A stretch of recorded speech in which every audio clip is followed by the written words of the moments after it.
Hello everyone, welcome to Infocharge Traders. तो बात करने वाले हम लोग इस वीडियो में ऑप्शंस ट्रेडिंग के बारे में। अब ये जो वीडियो है ये पर्टिकुलरली बनाया गया है बिगिनर के पर्सपेक्टिव से, यानी कि वो लोग जिन्हें ऑप्शंस के बारे में, ऑप्शन ट्रेडिंग के बारे में, डेरिवेटिव्स के बारे में कुछ भी पता नहीं है या हल्की फुल्की नॉलेज है, उनके लिए ही ये खास तौर से वीडियो है। इस वीडियो के एंड तक आपको जो भी ट्रेडिंग के रिलेटेड जो भी चीज़ें रहती हैं ऑप्शन से रिलेटेड, वो आपको सारी को सब कुछ समझ में आ जाएंगी और आप आसानी से जो है वो ट्रेड वगैरह भी एग्जीक्यूट कर पाएंगे। तो चलिए शुरू करते हैं हम लोग सीधे। सबसे पहले इस वीडियो में जो है पर्टिकुलरली हम लोग जो बिगिनर के लिए रिक्वायरमेंट है वो हर एक चीज़ यहाँ पर कवर करने वाले हैं। तो ये है एपिसोड 1 या आप पार्ट 1 बोल सकते हैं बिगिनर्स पर्सपेक्टिव के हिसाब से। अभी सबसे पहले हम लोग यहाँ पर जो है किन चीज़ों को कवर करने वाले हैं भाई, इसका जो है वो जानना बहुत ज़रूरी है। तो जो हमारे मेन टॉपिक रहने वाले हैं वो रहने वाले हैं सबसे पहले कैश एंड डेरिवेटिव्स। यानी कि कैश क्या है, कैश बेसिकली कैश या इक्विटी जो है वो एक ही बात होती है।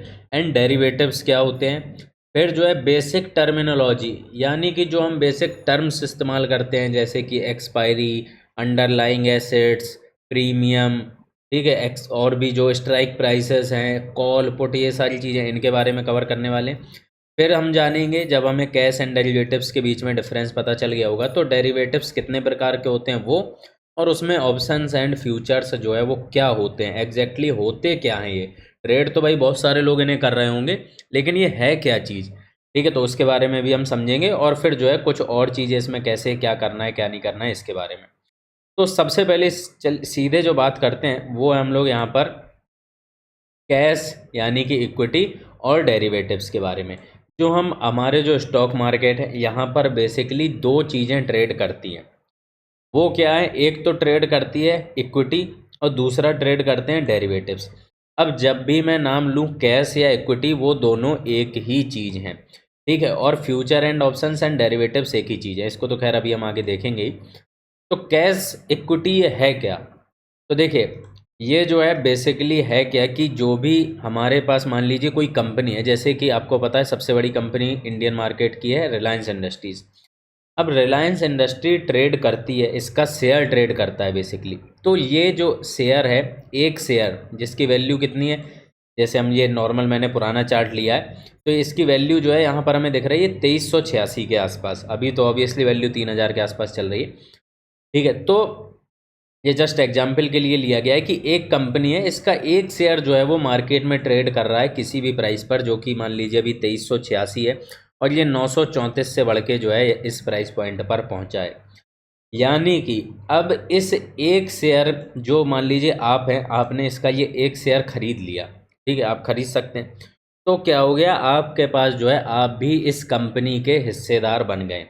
इस जो हिस्सेदारी है इसे कहा जाता है इक्विटी, ठीक है। इक्विटी बेसिकली किसी भी कंपनी में या कहीं भी जो है एक हिस्सेदारी के लिए इस टर्म को इस्तेमाल किया जाता है। तो अब आप इसके हिस्सेदार बन गए।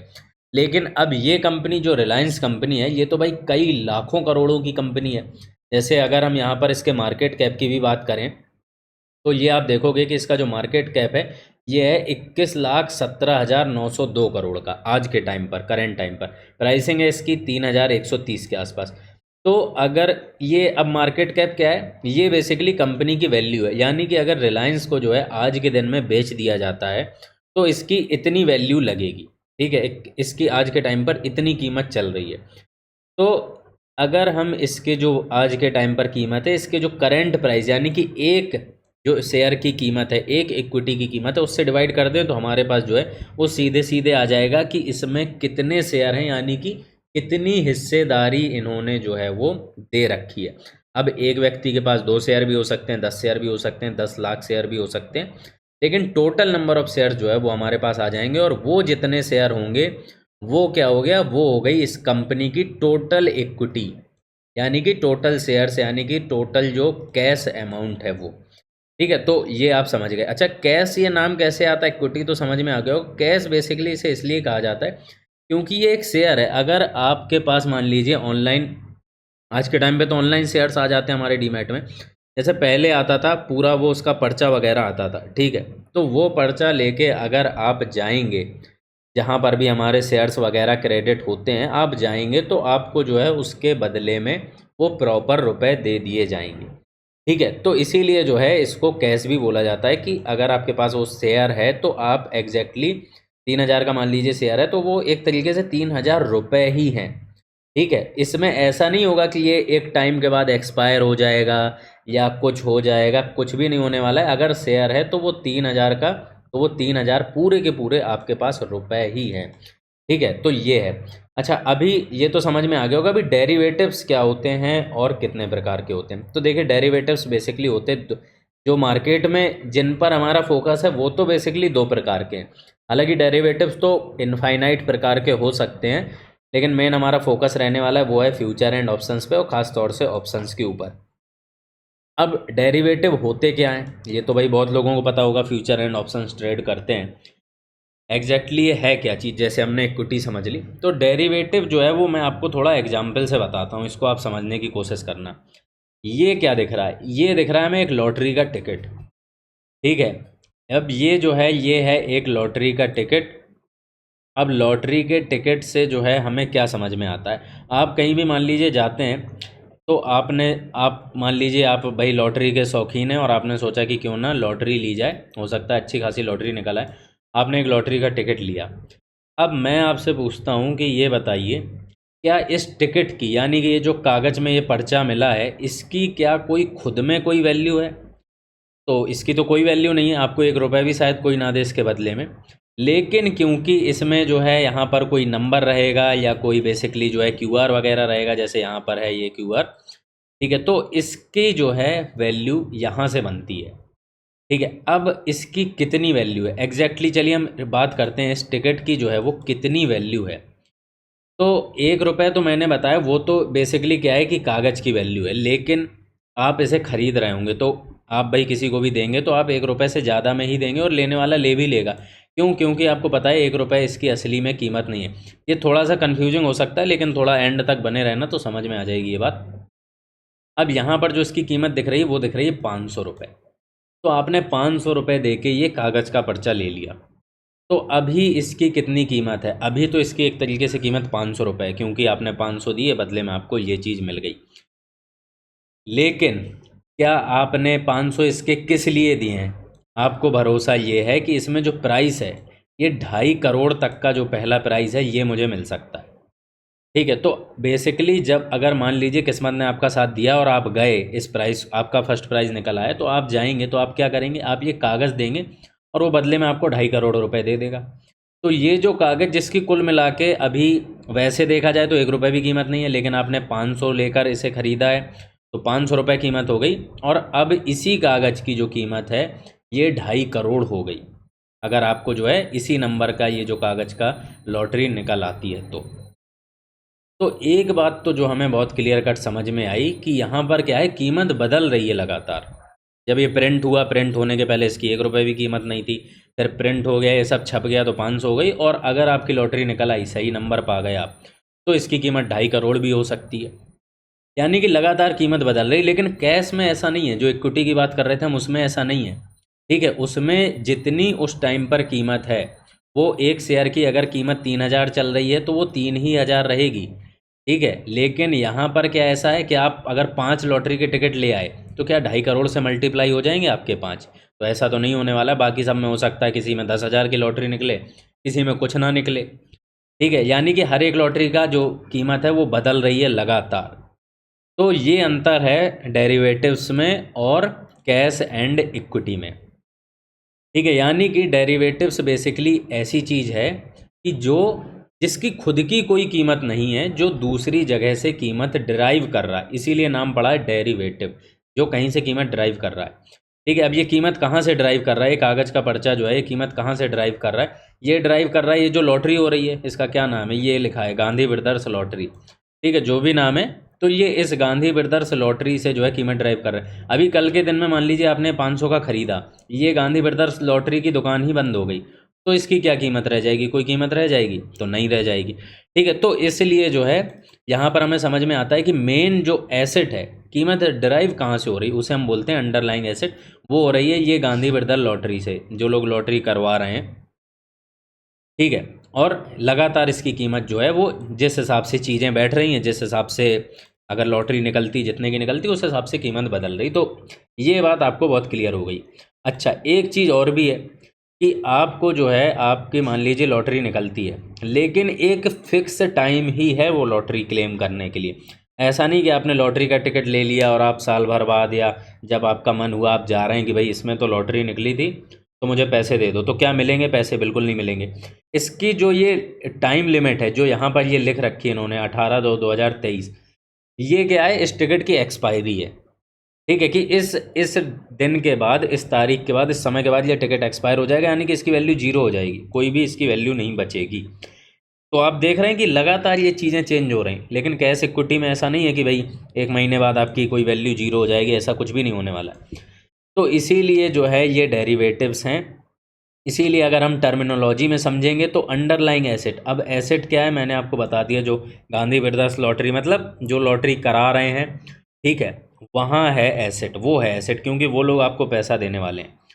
ठीक है, अभी यहाँ पर दूसरी बात करते हैं एक्सपायरी। एक्सपायरी भी हमें समझ में आ गया कि भाई जिस तारीख को एक्सपायर हो जाएगा वो हो गई एक्सपायरी। स्ट्राइक प्राइस क्या है? तो क्या यहाँ पर लॉटरी में भी कुछ समझ सकते हैं हम strike price? Strike price basically वो भी जो भी नंबर है ना, जिसके ज़रिए आपको यहाँ पर, जिसके ज़रिए ये डिसाइड किया जाएगा, भाई यहाँ पर कोई ना कोई नंबर है, QR वगैरह है, इसके ज़रिए डिसाइड किया जाएगा कि आपको कितने रुपए मिलने हैं। हो सकता है आपको 2.5 करोड़ मिले, हो सकता है आपको 2.5 रुपये भी ना मिले। ठीक है, तो ये जो है स्ट्राइक प्राइस है, ये तय करता है, ये बेसिकली नंबर ये तय करता है कि आपको कितने रुपए यहाँ पर मिलने वाले हैं। प्रीमियम, प्रीमियम क्या है? प्रीमियम है जो आपने रुपए दिए हैं इस टिकट को खरीदने के, यानी कि यहाँ पर आपने 500 रुपये दिए हैं तो ये हो गया हमारा प्रीमियम। ठीक है, और कॉल पुट, तो कॉल पुट तो खैर स्पेसिफिकली ऑप्शंस के लिए ही है, तो इसको अभी मैं जो है वो ऑप्शंस में ही बताऊंगा। तो मेरे हिसाब से इतनी जो चीज़ें हैं वो आपको यहाँ पर क्लियर हो गई होंगी। अब ये जो लॉटरी वाली जो चीज़ है ये बस एक एनालॉजी है, ये समझने के लिए, ताकि आप आसानी से समझ पाएँ और रिलेट कर पाएँ। इसे असली की लॉटरी मत समझ लेना कि ऑप्शंस तो लॉटरी होते हैं। ठीक है, तो डेरिवेटिव्स ये होते हैं जिनकी खुद की तो कोई कीमत नहीं, उस कागज़ की कोई कीमत नहीं है, लेकिन अगर आप जो है उसे लेके जाते हैं, सही नंबर यानी कि सही स्ट्राइक प्राइस निकलती है, सही एक्सपायरी के हिसाब से आप काम कर ले जाते हैं, ऐसा भी नहीं कि एक्सपायर हो गया उसके बाद जा रहे हैं आप, तो जो है डेरिवेटिव आपके लिए अच्छा काम कर सकते हैं। ठीक है, तो ये मतलब तो जो है वो सही वैल्यू ड्राइव कर सकते हैं, तो ये होता है डेरिवेटिव। अब ये कहीं भी इस्तेमाल हो सकता है किसी भी चीज़ के लिए। मान लीजिए एग्जाम्पल के लिए मैं बताता हूँ आपको कि आपका जो है, आपको एक कोई सामान मंगाना है, ठीक है, आप हैं ये, और आप जो है वो जा नहीं पा रहे हैं कहीं, और सामने जो है एक पर्सन ये दूसरा है, ठीक है, आप हैं A और ये पर्सन है B। अब आपके पास जो है आपका एक बहुत कीमती सूटकेस जो है वो इसके पास है, इसमें खूब सारा रुपए है या कुछ भी है। अब आपको ये चाहिए, तो आप क्या करते हैं, आप इस व्यक्ति को बताते हैं कि भाई देखो मैं तो ये लेने नहीं आऊँगा, लेकिन एक बंदा लेने आएगा, उसके पास जो है एक कागज़ में एक कोड रहेगा, एक कागज़ रहेगा, वो मैं उसे दूंगा। आप वो आपने इसे कोड बता दिया कि कोड कुछ भी है, XYZ है कोड। ठीक है, तो एक व्यक्ति जो है वो यहाँ से जाता है, इसका नाम है मान लीजिए C, ये एक कागज़ लेके गया जिसमें लिखा है, इसने इस व्यक्ति को कागज़ दिया, इसने देखा कि हाँ कागज़ में कोड सही है, इसने इसे सूटकेस दे दिया। तो क्या ये सूटकेस लेने के बाद इस कागज़ की कोई ख़ास कीमत रह गई? नहीं।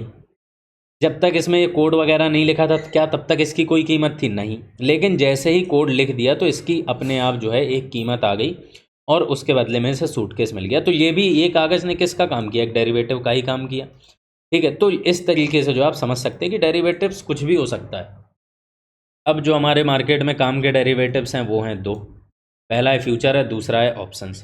फ्यूचर जो है वो हमारा बहुत ज़्यादा फोकस नहीं है और ये काफ़ी आसान भी है। ये देखिए सीधे सीधे समझ लीजिए आप कि जैसे मान लीजिए निफ्टी है, अब निफ्टी को आप डायरेक्ट खरीद नहीं सकते हैं। निफ्टी 50 क्या एक इंडेक्स है, इसमें 50 कंपनियां शामिल हैं। आप 50 ऐसी कोई अभी चीज़ नहीं आई है कि आप इसको डायरेक्टली खरीद लें, लेकिन मार्केट में एक ऐसी सुविधा दी गई है, एक ऐसा डेरिवेटिव बनाया गया है, वही आप मान लीजिए एक ऐसा कागज़ का पर्चा बनाया गया है कि उसके नाम पर जो है आप इसे खरीद सकते हैं। तो निफ्टी का आप एक लॉट यहाँ पर फ्यूचर जो है वो खरीद सकते हैं। सेम चीज़ रहेगी कि उसकी एक एक्सपायरी रहेगी, उसकी एक जो भी, ठीक है, एक्सपायरी रहेगी। एक्सपायरी तक अगर चीज़ें सही बैठती हैं, मान लीजिए जैसे आपने निफ्टी का 25,000 स्ट्राइक प्राइस लिया, अभी निफ्टी कितना चल रहा है, ऑलमोस्ट 24,000 के आसपास। आपने 25,000 का एक लॉट ले लिया फ्यूचर का, आपकी एक्सपायरी है, अभी कौन सा महीना है, जुलाई, जुलाई की आपने एक्सपायरी ले ली। अब ये चीज़ें तो मेरे हिसाब से सबको समझ में आ रही होंगी, है ना। ठीक है, नॉर्मल आप निफ्टी क्या खरीद पाते, नहीं खरीद पाते, लेकिन फ्यूचर्स की मदद से आप इसका एक लॉट खरीद पाए। अब आपने एक लॉट ले लिया, अब क्या होगा, बेसिकली आप कहना क्या चाह रहे हैं कि जुलाई तक, ठीक है, अगर ये 25,000 के ऊपर चला जाता है, ठीक है, तो क्या है, मुझे उस हिसाब से पैसा दे दो। अगर ये जुलाई तक 25,000 के नीचे रह जाता है तो आपको फिर उस हिसाब से लॉस मिलेगा। ठीक है, तो ये है फ्यूचर एक रफली। तो इसमें मतलब कुछ बहुत ज़्यादा ऐसा है नहीं बताने जैसा, बाकी आप ऑप्शन समझोगे तो ये सब खुद ही समझ में आ जाएगा, इसलिए हम ज़्यादा इस पर टाइम जो है वो नहीं लगाते हैं। मेन हम फोकस करते हैं ऑप्शंस के ऊपर। अभी ऑप्शंस क्या हैं, ठीक है, तो ऑप्शंस जो हैं वो हैं यहाँ पर असली खेल, रियल डील जो है वो यहाँ पर ऑप्शंस ही हैं। तो सबसे पहले जो है हम यहाँ पर समझेंगे कि ऑप्शंस दिखते कैसे हैं, होते क्या हैं। काफ़ी हद तक हमने समझ ही लिया है। ये जो है ये एक मैंने अभी टेलीग्राम पर ट्रेड ही दी थी, शायद कल की ट्रेड है ये। ठीक है, तो 58 से 88 के आसपास गई थी, इसको मैंने बताया भी था। अब इसमें क्या लिखा है, निफ्टी 4 जुलाई 24,250 CE, यहाँ पर लिखा है NFO, इसे आप भूल जाओ, ये एक टर्म है। ठीक है, यहाँ पर ये 58 रुपये और ये इसकी कीमत घट गई है, तो इसका भी कोई खास सेंस नहीं। अब निफ्टी क्या है, निफ्टी है इंडेक्स निफ्टी 50।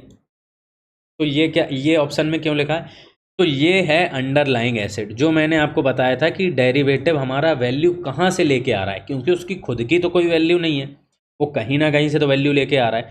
तो ये निफ्टी से वैल्यू लेकर आ रहा है, यानी कि निफ्टी हो गया हमारा अंडरलाइंग एसेट। ठीक है, अभी दूसरी चीज़ क्या है कि 4 जुलाई, तो 4 जुलाई क्या है, ये हो गई हमारी एक्सपायरी, यानी कि 4 जुलाई के बाद इसकी कोई कीमत नहीं रहेगी। 4 जुलाई के बाद ये जो है ये हो जाएगा जीरो। ठीक है, एक तरीके से 4 जुलाई के बाद ये ट्रेड नहीं करेगा, ना आपको मिलेगा। अब ये जितने पे एक्सपायर होगा उस हिसाब से जो भी चीज़ें हैं वो हो जाएंगी, आपको रुपए मिलेगा नहीं मिलेगा वो एक अलग चीज़ है, लेकिन जीरो से मेरा मतलब ये है कि 4 जुलाई के बाद ये ट्रेड नहीं करेगा। जीरो तो खैर वो डिपेंड करता है होगा कि नहीं होगा।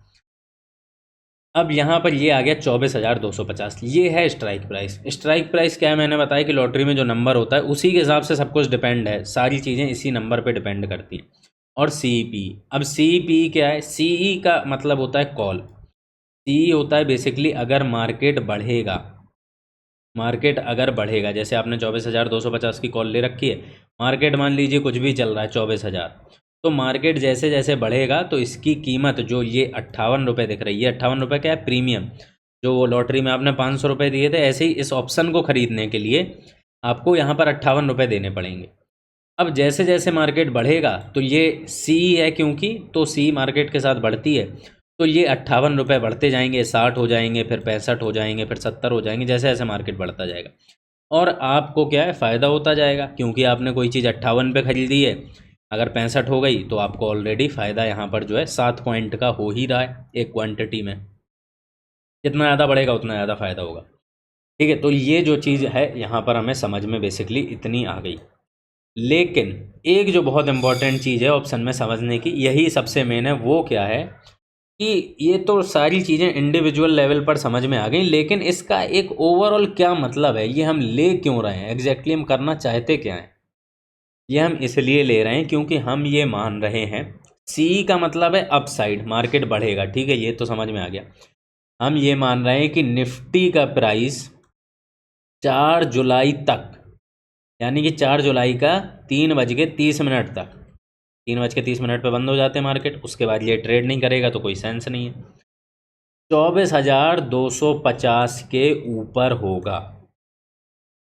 ठीक है, अगर ऐसा होता है तो हमें प्रॉफिट होगा, अगर ऐसा नहीं होता है तो जो हमने 58 रुपये का ये ऑप्शन लिया है या ये टिकट लिया है, जो भी बोल लो आप, ये हो जाएगा जीरो। ठीक है, ख़त्म, ये 58 रुपये हमारे चले जाएंगे। ये हमारा मेन जो है वो यहाँ पर कहने का मतलब है, हमने इसे इसलिए ख़रीदा है कि हम मान रहे हैं कि 4 जुलाई तक 24,250 से ऊपर होगा निफ्टी। अगर सेम चीज़ यहाँ पर हमने पुट ली होती, पुट माने पी। पुट क्या करती है? पुट तब बढ़ती है जब मार्केट गिरता है, मार्केट का जस्ट उल्टा चलती है, मार्केट बढ़ता है तो पुट गिरती है। तो चलिए हमने पुट ली है, मान लीजिए ये हमने नहीं ली है, तो हम ये कहना चाह रहे हैं जस्ट उल्टा कि 4 जुलाई तक निफ्टी जो है वो 24,250 के नीचे रहेगी। अगर ऐसा रहता है तो हमने जो व्यू लिया था, जो एनालिसिस लिया था, वो सही है। अब क्या ऐसा होता है नहीं होता है, वो देखिए वो डिपेंड करता है बहुत सारी चीज़ों पर, उसके बारे में कभी बाद में बात करेंगे।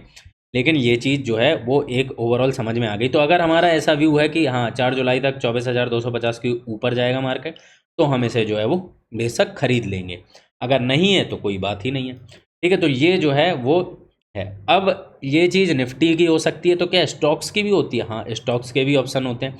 जैसे आप देख सकते हो TCS की जो है एक ट्रेड हमने दी थी, ये एक मेंबर है, उनका प्रॉफिट का स्क्रीनशॉट है। तो इसको देखकर आपको और अच्छे से चीज़ें समझ में आएंगी।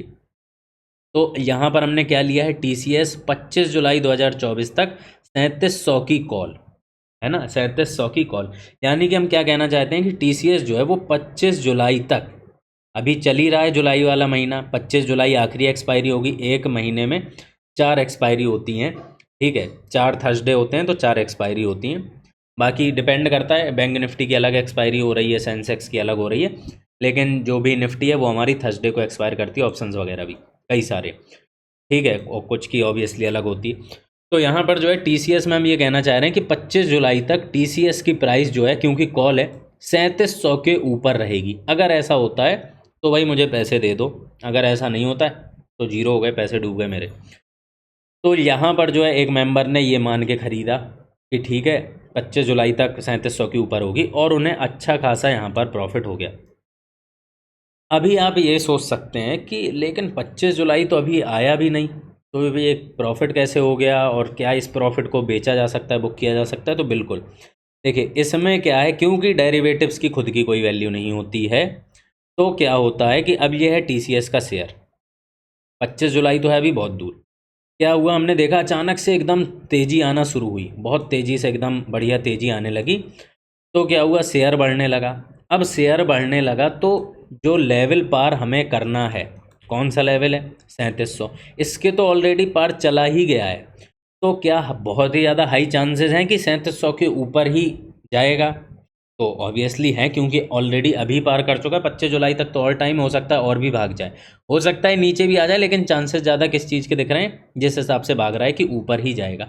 तो इसलिए हमारे पास जो है वो मार्केट ने ऑप्शन दे रखा है कि अगर ऐसा होता है तो आप इसे पहले भी बेच सकते हो। प्राइस इसके डेली चेंज होते हैं, तो प्राइस जो है इसका बढ़ना शुरू हो गया, क्योंकि हमारा जो व्यू है वो सही जा रहा है, प्राइस बढ़ने लगा। हमें जहाँ पर सही लगेगा हम वहाँ पर जो है बेच देंगे। हम क्यों इंतज़ार करें 25 जुलाई तक का? ठीक है, आप ही बताइए भाई, ऑलरेडी हम तो सही हो गए ना। हमारा कहना था 25 जुलाई तक 3700 के ऊपर चला जाए, ये तो ऑलरेडी ही जा चुका है अभी 1-2 जुलाई तक ही। तो हम क्यों 25 जुलाई तक इंतज़ार करें? हो सकता है वापस से ये नीचे गिर जाए। तो भाई हम तो सही हो गए, हमें पैसा ठीक ठाक मिल रहा है, हम तो बेच के चले। अब जिसे लेना हो, जिसे जो करना हो, वो अपना उस हिसाब से देखे। सेम चीज़ यहाँ पर पुट के साथ हुई। पुट पुट जो ली है यहाँ पर, ये इनका कहना है कि 25 जुलाई तक 3650 के नीचे मार्केट आ जाए। क्या ऐसा हुआ? बिल्कुल भी नहीं, बहुत ही ज़्यादा गंदे तरीके से गलत हुए हम लोग, उल्टा मार्केट 4000 के ऊपर चला गया। तो यहाँ पर क्या होना चाहिए? जब हम गलत हो गए तो लॉस होना चाहिए, तो लॉस हो रहा है हमें 3000 का, लेकिन प्रॉफिट बहुत बड़ा हो रहा है। ठीक है, इसी को हेजिंग कहते हैं, जानबूझ के लॉस लेने को, लेकिन इसको खैर बाद में कभी कवर करेंगे। तो यहाँ पर बेसिक जो बात है वो आपको अच्छे से समझ में आ गई होगी कि हमें क्या हो रहा है, यहाँ पर लॉस हो रहा है, क्योंकि हमारा व्यू जो है गलत हो गया। 3650 से नीचे तो गया ही नहीं मार्केट। तो अब हम क्या कर सकते हैं? या तो हम इंतज़ार कर सकते हैं कि हो सकता है 25 जुलाई तक 3650 से नीचे चला जाए, बिल्कुल जा सकता है, क्यों नहीं जा सकता है। तो हम यहाँ पर लॉस को लेते रहेंगे, लेकिन जितना हम गलत होते जाएंगे उतना लॉस हमारा बढ़ता जाएगा। ठीक है, ये 29 पर हमने इसका प्रीमियम दे के ख़रीदा था, अब ये केवल 11 रुपये बचा है, धीरे धीरे करके और नीचे आ जाएगा। लेकिन 25 जुलाई तक ये जीरो नहीं होने वाला है, ये जीरो होगा 25 जुलाई को ही जाके 3:30 पे। तो 1 आध रुपये पर अगर आ भी जाता है तो बने रहेंगे, क्या होगा, 1 रुपये डूब भी जाएगा, लेकिन हो सकता है कुछ ऐसी अनहोनी हो जाए, कोई ख़राब खबर आ जाए कि नीचे आ जाए, तो हमें इसमें अच्छा खासा पैसा भी मिल सकता है। ठीक है, तो ये जो है एक बेसिक है ऑप्शंस के बारे में। आई होप कि आप लोगों को जो सारी चीज़ें हैं ये बेसिक्स कवर हो गए होंगे। मैं कोशिश करूँगा अगर आप लोग बताते हैं तो इसकी PDF को भी जो है वो टेलीग्राम ग्रुप पे शेयर कर दिया जाए। और अगर आप टेलीग्राम पे नहीं जुड़े हैं तो ज़रूर जुड़ जाएं। बिल्कुल फ्री ऑफ कॉस्ट ग्रुप है, कोई भी यहाँ पर चार्जेस वगैरह नहीं है। यहाँ पर सारी ट्रेड्स वगैरह हम ऑलरेडी देते ही हैं और मार्केट से रिलेटेड एनालिसिस वगैरह और भी बहुत सारी चीज़ें जो है वो यहाँ पर प्रोवाइड करते रहते हैं, जिसकी मदद से ऑलरेडी आप देख ही रहे हो कि मेंबर्स वगैरह जो है वो अच्छा खासा प्रॉफिट बना रहे हैं। और एग्जाम्पल भी मैंने जो है वो उन्हीं के प्रॉफिट से यहाँ पर लिया है। तो जुड़ने के लिए नीचे डिस्क्रिप्शन बॉक्स में लिंक मिल जाएगी, आप वहाँ से जुड़ सकते हो या अपने टेलीग्राम पे जाके सर्च कर लो इन्फोचार्ज। कुछ 8-9 हज़ार के आसपास मेंबर्स हैं, तो वहाँ से भी आप डायरेक्टली जो है वो ग्रुप में जुड़ सकते हो। फिलहाल यही था वीडियो, मिलते हैं हम लोग नेक्स्ट वीडियो में, तब तक के लिए धन्यवाद, जय हिंद।